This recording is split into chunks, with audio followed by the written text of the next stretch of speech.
Well, welcome this evening. Our topic is called Property Reality Check, and I am so excited about this topic. I've never done a seminar on this before, and I'm super excited about our speakers because they are just a valuable resource, just a wealth of information between them. Not a century of experience, but yeah, pretty over a half a century of experience between them. So really excited to have them here today. So I'm happy to introduce our first speaker today, Skip Walker. He is a master inspector and owner of Walker Property Evaluation Services. So Skip is here to kick things off by talking about how to successfully navigate property inspections.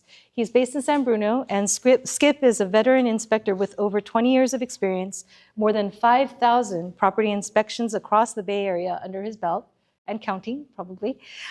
He's an award-winning educator, author, a master certified industry leader who is widely recognized as one of the most thorough and knowledgeable experts in California. I've known Skip since my early years in real estate, and he has always been a phenomenal wealth of knowledge for our local market when it comes to understanding the true health and safety of a building. So please join me in giving a warm welcome to Skip. Thank you. If anybody in the back can't hear me, just wave and I'll try to talk louder. Today, we're going to take a look at a home inspection. I always liken this to taking the house to the doctor to get a physical. So the doctor doing the physical doesn't cut the patient open. They look down your throat, they check your ears, they thump on your chest, and listen and whatnot and talk to you a little bit. That's pretty much what a home inspector does. We don't cut the patient open. We don't knock holes in walls. But we go in all the really fun places. We'll crawl under the houses, go in the attics, go on the roof, look inside electrical panels, flush toilets, and the like. But it's a non-invasive inspection, and we're sort of the generalists. We're like your primary care physician, in that we know a little bit about a lot of stuff. We don't know everything about any one thing. Like, we're not an engineer. I mean, somebody may be an engineer and also do home inspections, but when they're doing the home inspection, they put on the home inspection hat, and that limits their scope of work. So in the Bay Area, we've got kind of a unique situation. Our average kind of home that we look at is post-World War II, 40s, 50s, 60s. Once you start getting newer than that, the amount of percentage of the inventory shrinks radically. Rarely, once in a while, we're fortunate enough to do new build, where the home was just finished and we're inspecting for somebody buying a brand new home. But the bulk of the houses that we deal with, I think the one I did the other day was 1945. The one I'm doing tomorrow morning is 1950s construction. So that's the housing stock that you're likely to be looking at if you're buying, and that you're living in if you happen to own and you're looking to sell.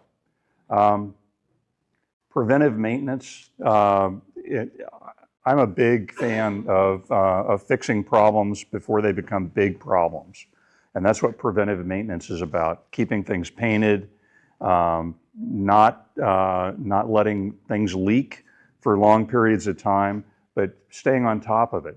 A little bit of preventive maintenance up front saves you a lot of time and money later on, because little problems have a nasty habit of becoming big problems. And to that point, understanding issues before they become big.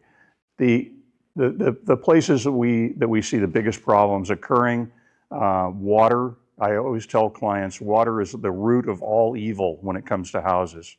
Water causes damage to wood, water causes mold, water causes foundation problems. So there's many problems that can be solved by just managing moisture and water in a home. When we inspect a home, we look at all the major systems of the house. And an important note is, home inspectors in California are not licensed. We are a regulated state. We're not a licensed state. So the only license I have when I go to do a home inspection is my driver's license. And I'm not saying that's good or bad. I'm just saying that's the way it is. We have state regulations that tell us the general scope of what we have to inspect. And a few specific cases, they even tell us some things where we have to do particular things, but those are regulations and not license requirements. In general, we look at the structure. When I say the structure, I mean, in this case here, you can actually see the bones, those big metal components there. That's part of the structure of this building. And we're standing on the foundation because this is a slab. But we'll be looking at the foundation, whether it's a slab or a raised perimeter foundation. If it's a raised perimeter foundation, we're going to be going underneath it if it's safe and accessible. And we're going to be looking at the framing system to the extent that we can and describing that and looking for obvious indications of distress. We're going to be looking at the roof. Back to the water is the root of all evil problem. Roofs keep the water out of the house. It's the umbrella over the house. And when roofs age, they cause problems, or can cause problems. The exterior system, so the cladding on the outside, what kind of siding is it? Is there problems with that? And do what we see on the exterior telegraph issues that might be hidden from view to a layperson? So sometimes the cracks in stucco are just cracks. Sometimes they can tell us that there's other things going on and we might have a leak around a window or a door. That's where some experience comes in. Electrical and plumbing systems. So we'll be looking at electrical panels, what size is the service, what kind of panels are they, what kind of wiring system is used in the house, and we'll talk a little bit about that later on. And then the plumbing system, is it copper, is it galvanized? Do we have what we consider to be functional flow, meaning when we turn a faucet on, do we get an adequate amount of water coming out of it? And in some cases, is it taking an unusually long time for hot water to get to that fixture? We don't actually measure that, but I think most inspectors are going to be noting it if it takes some ridiculously long period of time. Heating and ventilation systems and the appropriate appliances. So how do we heat the house? How do we condition the air inside the house? How do we exhaust fumes from the house and bathrooms and kitchens? Safety items in terms of I said we were a regulated state. One of the requirements for a home inspector is that we have to report on material defects that impact safety. Does anybody have a guess as to what's the most unsafe place in a house to be? It's stairs. Not something you would think about, but if you look at the number of fires in the United States and the number of people that are seriously injured or killed in fires, the number of people seriously injured and killed on stairs is 10 times that number. So truly, stairs for me are a big deal because I don't want grandma or somebody's little kid getting hurt in a house that I inspected. I would be unhappy about that for a number of reasons. Almost back to the average age of houses, the building codes change in California every 3 years. We're on what's called a triennial cycle. Now what that means is that right now we're operating under the 2025 California Residential Code and electrical and plumbing and mechanical codes. In another couple years, those will change again. The building codes are largely speaking not retroactive, so we don't require that people, because a house was built in 1950, we don't require that people tear the house down and rebuild it to current codes. Otherwise, every house in the state would be under construction continuously. So the building codes are not retroactive, except for a few things like water heater strapping and smoke alarms and things like that. Those requirements are. So the fact that we have these non-retroactive codes means that when you look at an older house, you see things that are actually not meeting. That's one of the reasons why home inspectors don't do code compliance inspections, because number one, only a city inspector can really do that, and number two, you would have to know exactly what code was being implemented at the time that the house was built. That would vary by jurisdiction, because some jurisdictions delay the implementation. and whatnot. We also want to look at climate effects. So in the California, we've got what we consider to be climate zones. We have 16 climate zones. In the Bay Area, we have places where you could have 2 or 3 climate zones within a mile or 2 of each other. You know, you go over to you're in a coastal environment, come this side of the mountains in San Jose, and you're in almost an arid, almost semi-desert kind of environment. We look at things like foundation cracks. Not all cracks are created equal. So some may be just ordinary concrete, minor settlement issues, but there are differences. So if you go over to Foster City, we get a lot of horizontal cracking over there related to the way they were built and the kind of soil and the high water table with a lot of salt in it. That actually used to be a salt pond out there back in the day. So we get these horizontal cracks that are related to the steel rusting, the steel inside the concrete actually rusting. Those can be problematic because it changes the way the concrete behaves when it's under stress, like in an earthquake. Horizontal cracks, those tend to almost always, if they're major cracks, if they're larger cracks, almost always tend to be the horizontal cracks are actually, I would describe them as a symptom of another problem. So concrete doesn't just crack by itself, it cracks because it's being put under stress. And usually what that means is you've got some kind of soil problem, and the soil problems are generally related to things like water ponding against the foundation and whatnot. So you kind of have to work your way up the food chain to figure out what's actually causing things. A lot of the older homes, and specifically things built in the 1900s up until roughly the early 30s, we did not bolt the foundation. So in other words, we didn't actually mechanically connect the house to the foundation.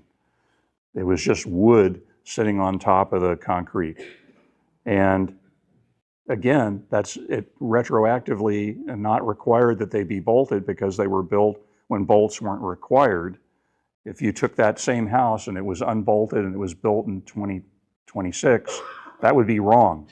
It would be wrong in a pretty major way. But in an older home, that's simply an older home, and that changes the way it's going to be characterized by a home inspector. A home inspector is going to recommend that be upgraded as opposed to something that's actually wrong and needs to be fixed.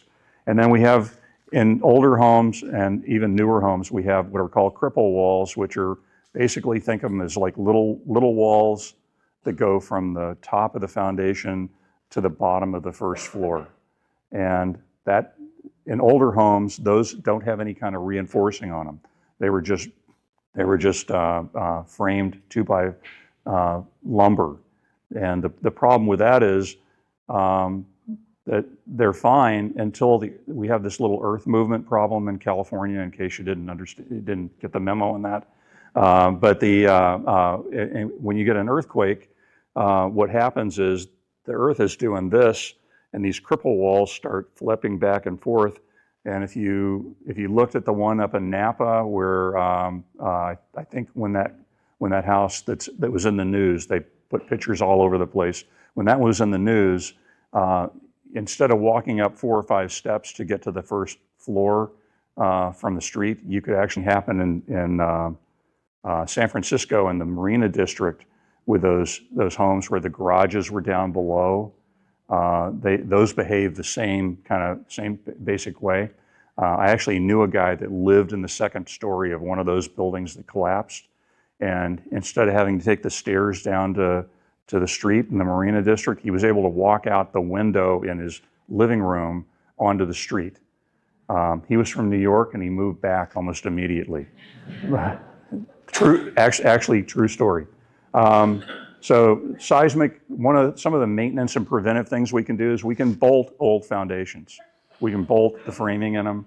We monitor them for cracking, because the cracking will give us an indication of maybe future problems.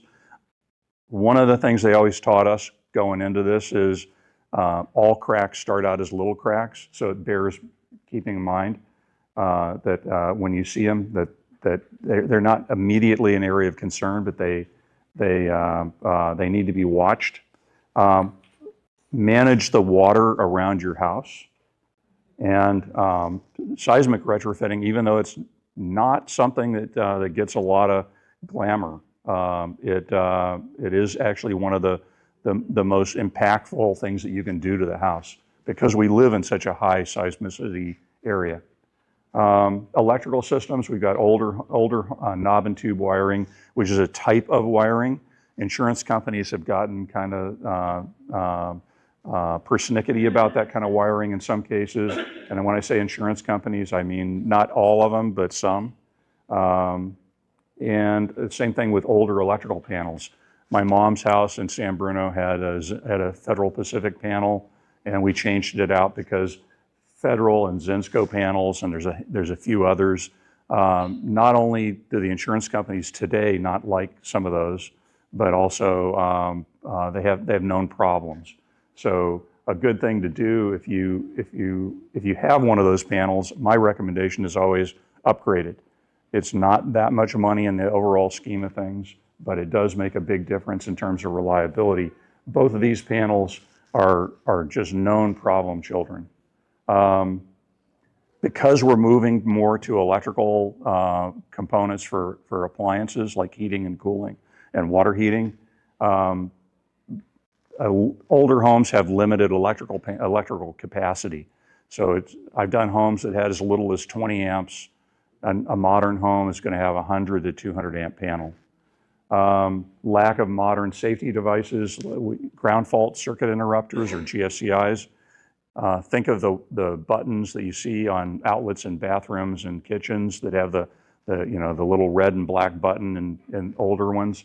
That's a GFCI. Those are safety devices, and they work. Back in the 70s when we first invented GFCI outlets, there were 500 people a year being electrocuted in residential construction. When we put in GFCIs, today we have 50. And that's with the population tripling in the United States. So it dropped 10x, the death rate dropped 10x, and our population went up by 3x. So quite a big bang for the buck with ground faults. So maintenance and prevention, again, panel upgrades, adding ground fault protection on the exterior, anywhere where there's water, exterior, garages, attics, crawl spaces, bathrooms, kitchens. Those are all kind of the target areas for new construction. Electrical updates during remodels. So if you're going to be doing remodels, consider putting a little money into some extra upgrades in terms of electrical capacity and the like. This is the new requirement that's coming. It's for heat pump water heaters and heat pump heating and cooling. So it's the electrification push. And I'm running a little over here, so I'm going to go a little quick. The bottom line is these were originally set to take effect, the water heater in January of 2027. That apparently in just the last couple days has gotten pushed to the latter part of 2027 and 2029 for heat pump heating and cooling systems. That does not mean that you have to change your water heater or your furnace if you have it. If it works, you can keep using it if it's gas. It means that after these dates, when they finally do settle on an effective date, after that you won't be able to buy a gas water heater or a gas furnace. You will have to put in a heat pump device. And the reason for that is they are just ridiculously efficient. I mean, I have a heat pump water heater at my house. I put it in about 1.5 years ago. They are 3 to 4 times, they use 3 to 4 times less energy than a similar gas appliance. So they make a lot of sense in a lot of ways, but in my humble opinion, they're not a one-size-fits-all kind of solution. That's what they haven't worked out with these rules yet, is how how to address the houses where they're not a good fit. So water and moisture control, again, roofs that are getting older, watch them. I always make the point to clients, there's no extra stuff up on the roof. If you find things in your yard that came off the roof, that means you've got a roof problem. And I say that a little bit sarcastically in that I go up on roofs and I'll find whole patches of shingles that are missing. They did not evaporate. They ended up in a yard someplace, and probably the one that house is sitting on. And no one thought about it to call a roofer. Concrete tiles, I find concrete tiles missing or broken all the time. They don't just blow away. They ended up on the ground. Water and gutters and the like. Again, improper flashing is another big place where we find problems on roofs. And so to maintain, clean your gutters. I know it seems like a simple thing, but that can make a huge difference. And have somebody go up on the roof occasionally and check the flashings, which are the places where things punch through the roof and where the roof changes direction. There are these metal components called flashing that need to be inspected occasionally, because where roofs leak are not generally in the field, not the big flat areas. They leak where there's changes in direction, and they leak where there's plumbing vent penetrations and the like. Termites we're not going to talk about too much. I'm not a termite person. The gentleman that usually does this talk is. However, I can tell you, we live in what's classified as a high termite infestation zone. Termites are insects that eat dead trees. Their job is to break down dead trees in the forest that fall over and turn them back into the soil. Unfortunately, we happen to build houses out of dead trees. So termites look at our houses like they're all-you-can-eat buffets. Keep things painted. Keep the wood away from the soil, because they like to come up through the dirt and get into the house. And things like decks and wood trim, wood frame, things like that, keep them sealed and maintained properly. And the termites will be less likely to find them attractive. Again, keeping wood away from the house, and also don't pile wood against the side of the house. Like if you have a fireplace, the place for that is not to be butted up against the house, because you just gave the termites potentially a way right into the house. And safety items that we're going to flag. There's no perfect houses, none. The only question is, can we figure out what the problems are? And I mean that by a visual inspection. So things that you're going to see home inspectors talk about, things like ground faults missing in areas where we would want to see them, water heater not properly strapped so it doesn't move in an earthquake and cause problems, missing smoke and carbon monoxide alarms, and missing handrails and guardrails on steps are all big deals for us.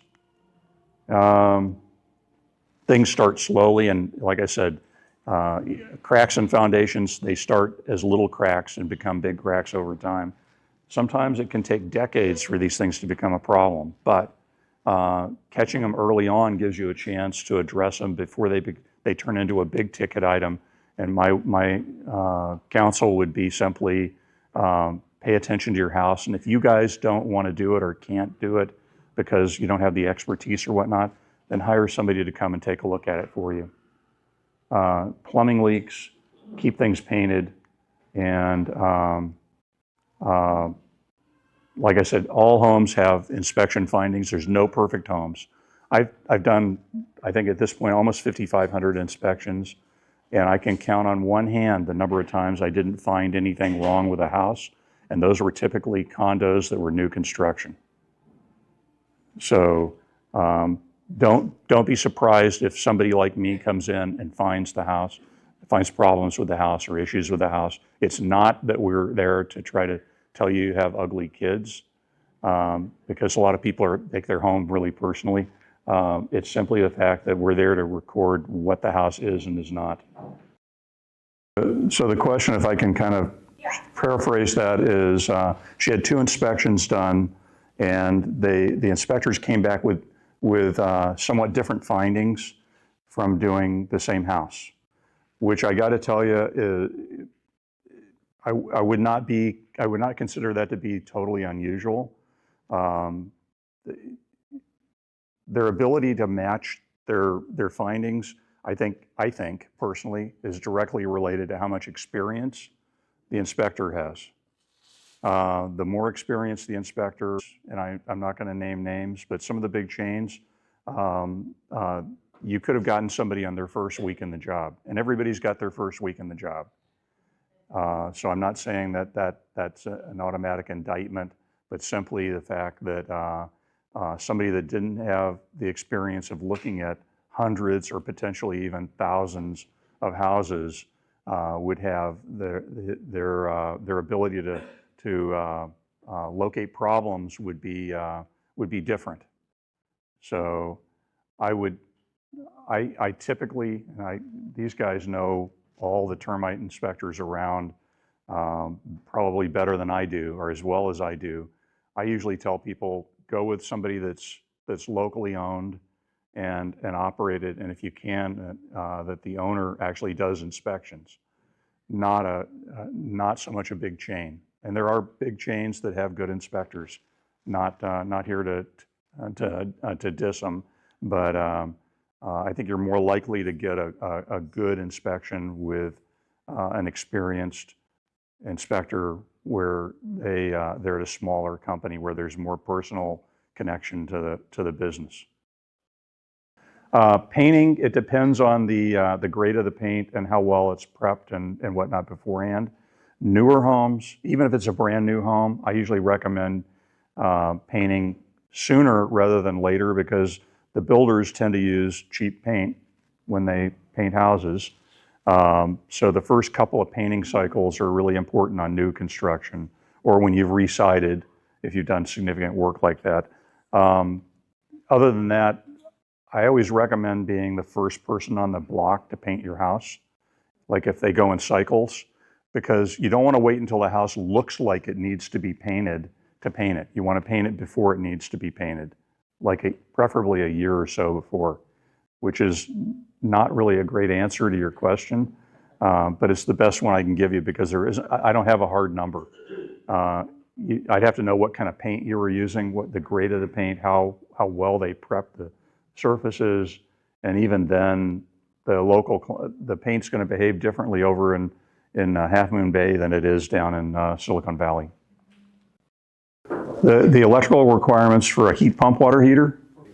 Gas water heaters usually don't require electrical, although some, I say usually, meaning there are some high efficiency water heaters that are gas that do require a plug. It's usually a 120 volt plug. So just a standard wall outlet like what you see here. For heat pump water heaters, it can vary. The one I've got needs a 30 amp 220 circuit, so the same size circuit as an electric dryer. There are some newer tech water heaters coming in that are heat pumps that will plug into a regular wall outlet. So the answer is it kind of depends. Like anything that's newish, it's starting out as expensive and complicated and whatnot, and it's working its way down to cheaper and simpler. The heat pump water heaters do require maintenance. They have air filters in them that actually have to be cleaned every 6 months or so, and those are disposable. I take mine out, rinse it off, air dry it, stick it back in, and then they're supposed to be flushed once a year, once every 2 years. That depends on how hard the water is where you're at.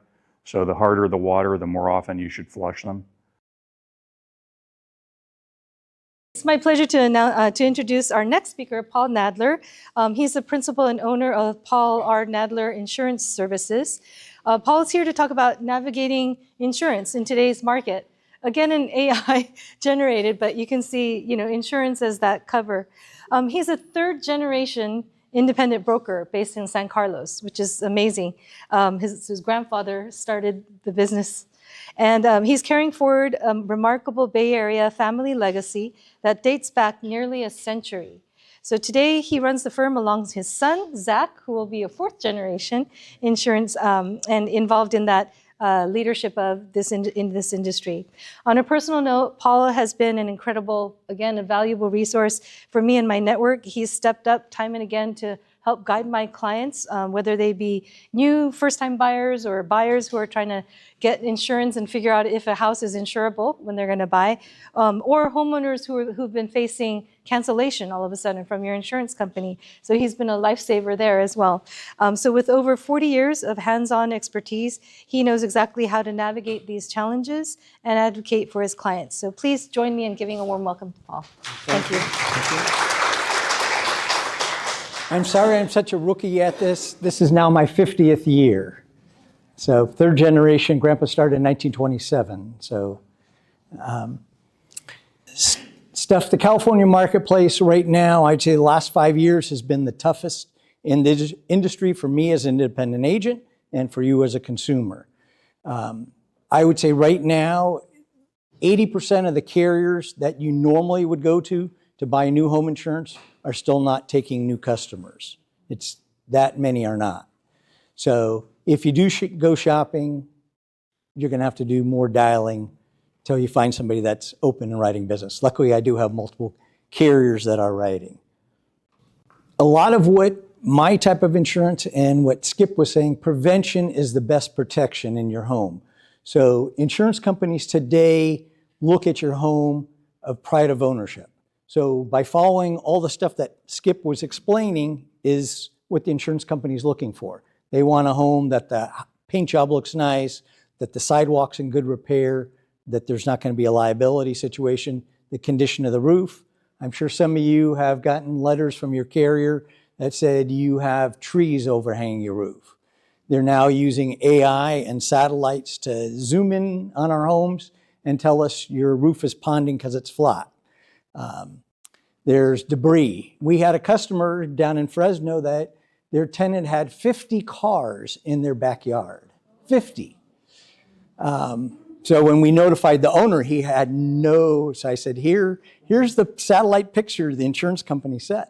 I said, my worry is that in younger days, I played on cars and you went to the auto wreckers and you had all this oil and gas on the ground. And I said to him, your home insurance isn't going to cover pollution, and now your tenant just did all this pollution to your backyard. It's important, especially if you've owned your home a long time, on replacement costs. Today, you wouldn't be surprised if you call a contractor that they're going to tell you that it's going to be $450, $500 a square foot or more in construction. Most insurance companies out there today have replacement costs, but there's no specific. Every carrier is different. They can say, we have replacement costs. They insure your home for $1 million, it's $1 million. The next guy can say, we give you an extra 10%. The next guy says, we give you 125%. Next one says, we give you 150%. And there's a couple out there that will give you 200% of your dwelling amount. So it's important to know on your insurance policy, are you insured to value? Because if you have a partial loss and you aren't insured properly, then they could pay you so many cents on the dollar. And that's where you don't want to get caught. In the Northern California fires, I asked a fire chief customer, how are all the fires going?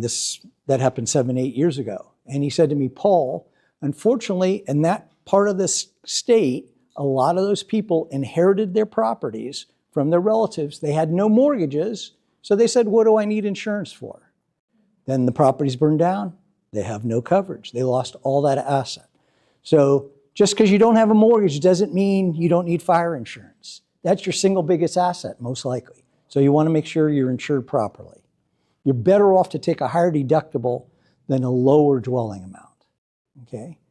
Because you can always absorb $5,000 or $10,000 rather than $100,000 shortfall, right? Most insurance companies are fair at claim time. It all comes down to documentation.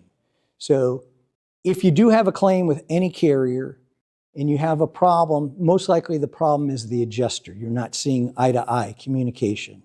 So You can complain to your agent, like an independent agent like me, because I work for you, versus I'm not a direct writer, a AAA, a State Farm, a Farmers. Those guys are all work for that carrier. I work for like 50 different companies, but I work for you, not for them. California Fair Plan came out in the 50s. We're one of the few states in the country that have Fair Plan. They're called the place of last resort. Fair Plan now has taken a tremendous share of the California marketplace.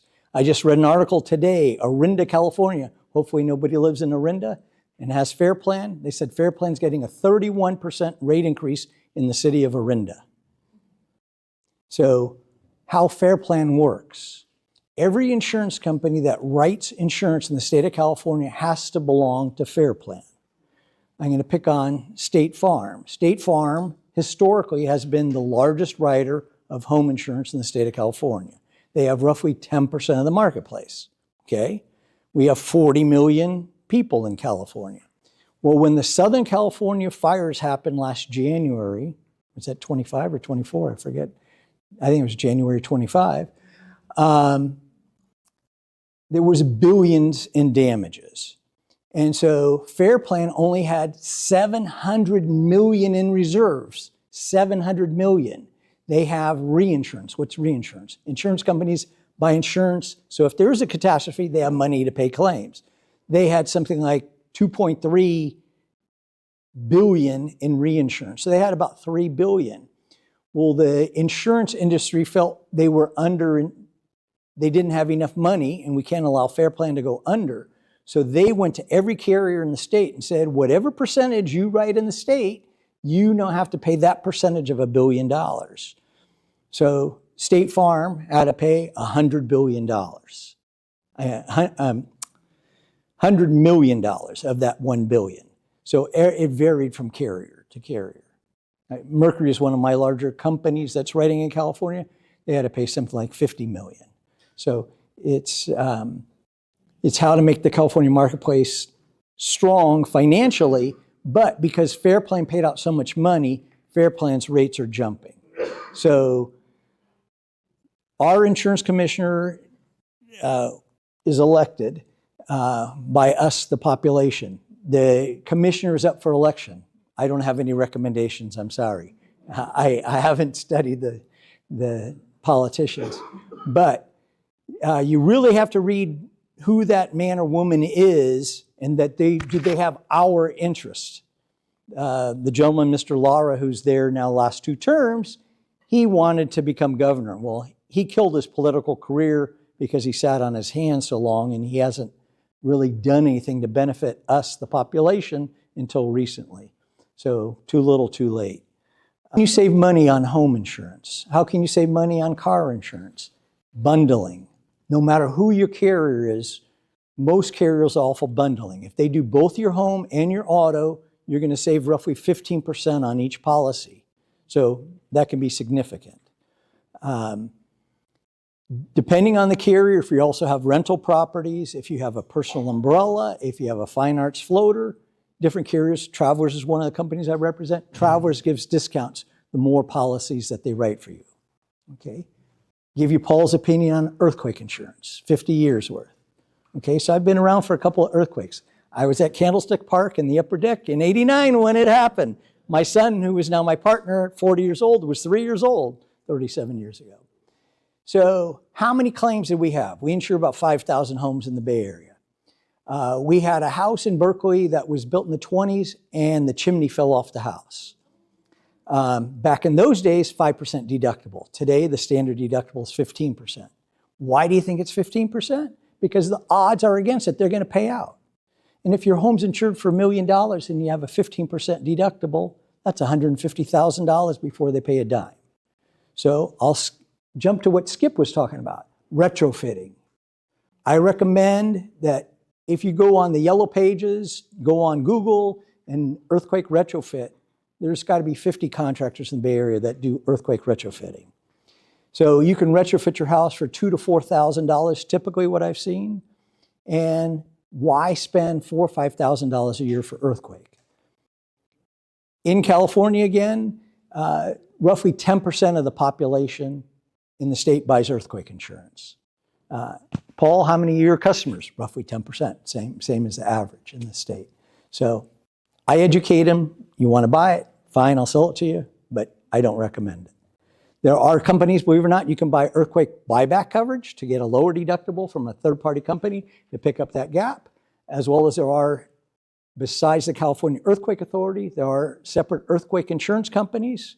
Pick on the Hartford or the Travelers, they write their own earthquake. So if you do one earthquake, we can shop earthquake amongst multiple carriers. Should you file a claim or should you not file a claim, okay?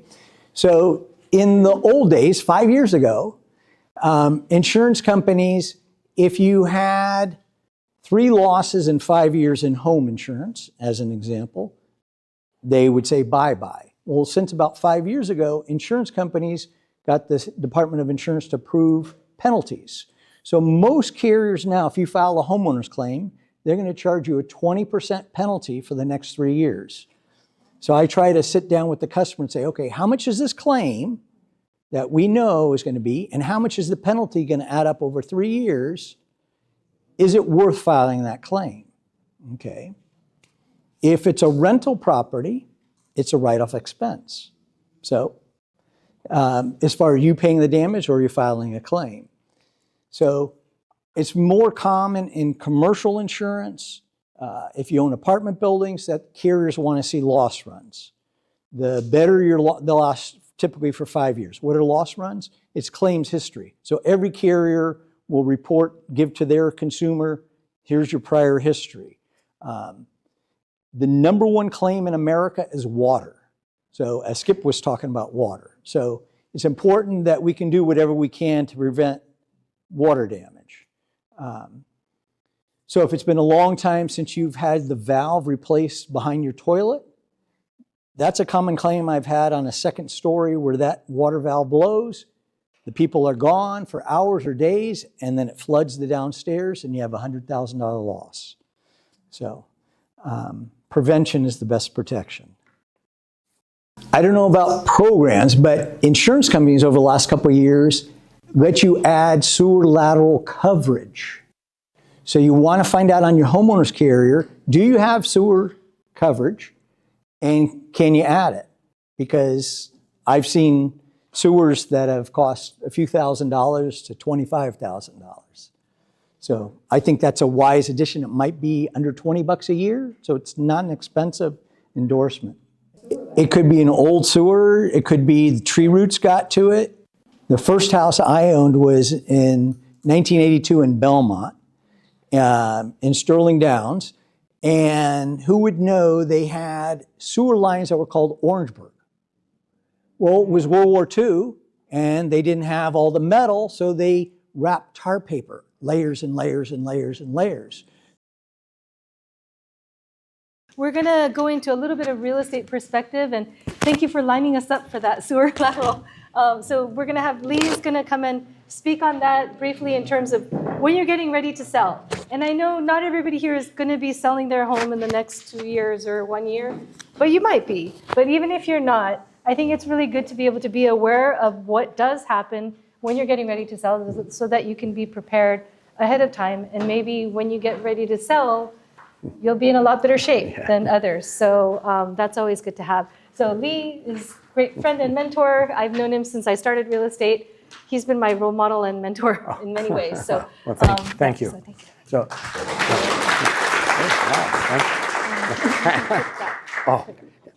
Lee Ginsberg with Intero Real Estate. Now, when we're going to be preparing, selling a home, or even if you're just living in a home and you want a checkup, the way we go to the doctors, as Skip mentioned, you could do a general home inspection, is what we normally do, and we also do a termite inspection. Those are two very general.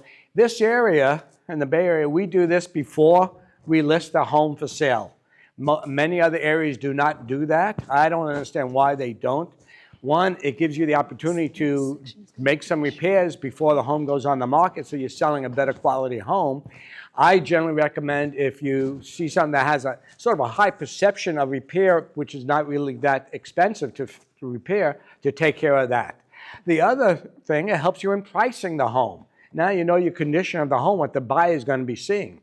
When the buyer makes the offer, generally when we do our pre-inspections, they are not going to do their own inspections. They do have the legal right to do their own, but we see 75% of the time that they will waive their right to do the inspection if we already did our homework and did our pre-inspection. So that's why we do that here in this area, and it's been working very effective. Generally, we don't see people canceling because of that. In other areas, you know, many homes go into contract and they fall out 2 and 3 times. We don't have that in the Bay Area. The other inspection that we do, as I mentioned, was the sewer lateral. Most of the cities on the peninsula are requiring a sewer lateral inspection by the seller at the time of sale. The repair work, or generally replacement, has to be done within 90 days of the home selling. The negotiation cost of the repair is between the buyer and the seller. I'd say 75% of the time the seller takes care of it, just makes a smoother transaction. The sewer lateral is the pipe that takes the wastewater from the house to the city pipes. What's been popping up just recently in South San Francisco and Pacifica, I know of, and I don't know if any other cities have instituted this, that if the street was recently paved, you have to, rather just do a patchwork, you have to pave a larger portion of the street. And that adds several more $1,000s to the repair work of the sewer lateral. This is something that, as an agent and many buyers and sellers, just overlooked for years and years. Oh, it's just a natural hazard. We never pay attention. Now, because of Paul, we are paying attention to it. Okay. Because you can see if your home is in a fire zone, in a flood zone, and then right away you'll know if it's going to be costing you more for insurance. So that's become a pretty important report. It is state required that the seller does that. Many companies that offer home warranties. Home warranty is basically insurance on potential repair work for your home. They charge an annual fee and then a one-time service fee. So if your water heater breaks in that time frame, they will charge you the service call of $100, and if necessary, replace the water heater or do the repair work. Same coverage with a roof or refrigerator. And that you could order that as a homeowner now. Right now, you could do that. Many buyers will do that when they're first buying the home to make it that first year or two a little more safer. Now, when you're remodeling it, if you're going to remodel for sale or if you're going to remodel for yourself, I look at it 2 different ways. If you're going to live in the house for 5+ years, I consider that remodeling for yourself. And in that case, I'll jump right here. The kitchens and baths, you could get carried away in. Those could become very costly. But if you're going to be your enjoyment, I would say go for it. If you're just preparing the home for sale, you want to just make it look presentable. It does not have to be super duper. Just nice, clean, a new vanity, maybe tile, whatever you're going to be doing in there. Same thing with the kitchen. If preparing your home for sale, the biggest paybacks are fresh paint and flooring. Those are very easy, and I would say you get 3 to 5 times your investment back. If it costs you $5,000, you're going to get $25,000 more in a sales price. Exterior landscaping. I found landscaping is very expensive, so if you're going to be living and enjoying yourself, go for it and make it to your life cycle. If you're preparing it for sale, just watch your cost factor. Just make it presentable. Now, one thing I just ran into, and maybe Paul could help us, there's some of the homes, and you may not even realize this, that our homes in San Bruno, Pacifica, Belmont, Millbrae, are in some areas are in high fire zones. We're just shocked when we see this. And I've been told if you're in a high fire zone that you cannot have wood chips within 5 feet of your home. Is that correct? Yeah.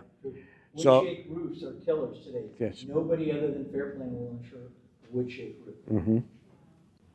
So be careful when you're landscaping. And do they actually still sell wood-shaped roofs? I Probably not. Oh. They do. Okay, yeah. So don't get a wood shake roof. But, you know. Opening up the layout. Today the style is an open floor plan, so everyone could see it, very transparent. I remember in my grandparents' days, even my parents' days, the kitchen was closed off. No, we didn't want people to see what the mess was in the kitchen while we're preparing. Today, it's totally different. I tell people coming in, our great-grandchildren come in, didn't Grandma and Grandpa want privacy? So now everything is wide open. It is not as costly as you might think to take down a wall and open up the kitchen area to the living area. Even if it's wood bearing, there are a lot of new technologies out there. So if you are remodeling, for yourself to live in, or even if you're remodeling for sale, I would recommend at least getting an estimate to open it up and see, then make that decision once you have that estimate. It's not, I've done it a couple times, it's not as bad as someone thinks. The electrical upgrade is becoming a bigger pain in the butt, excuse me. Especially now that we're gonna have to electrify our water heaters, our furnace, even possibly our stoves. That many homes will need more power coming to the homes. We need more, bigger panel, different panel, etc. Some old homes might still have fuses. And Paul, what's that happens? It makes it a lot tougher for insurance, a lot less choices. Yeah, but you could still get insurance. You can still get insurance. Okay. But I would rather see somebody spend the money upgrading electrical than buy an expensive Insurance, yeah. Good man. So let me ask you, if you do have that, will the insurance company, and you're a buyer, will the insurance companies give you a 90-day period to repair it? We'd probably have to write a high-risk policy Okay, for and then 90 days or 6 months, however long it took them. Same thing if they bought a house with a wood-shaped roof. We'd write them somewhere temporarily, and then move them cancel it. Okay. So yes, the electric panel, if you're doing any sort of remodeling in your home, I would tell you to look at your electric panel and get estimates, because in 5 or 10 years, you're going to have to upgrade it anyway. It might be less expensive now while you're doing other remodeling. Aging in place, we want to take out the steps, as Skip mentioned, handrails around, very important. And you know, sometimes in my home, I have it like step down into the living room. I'm already considering changing that to level. That was the style back in the 70s. It's no longer the style. So, and that could be changed. You could level off the floor.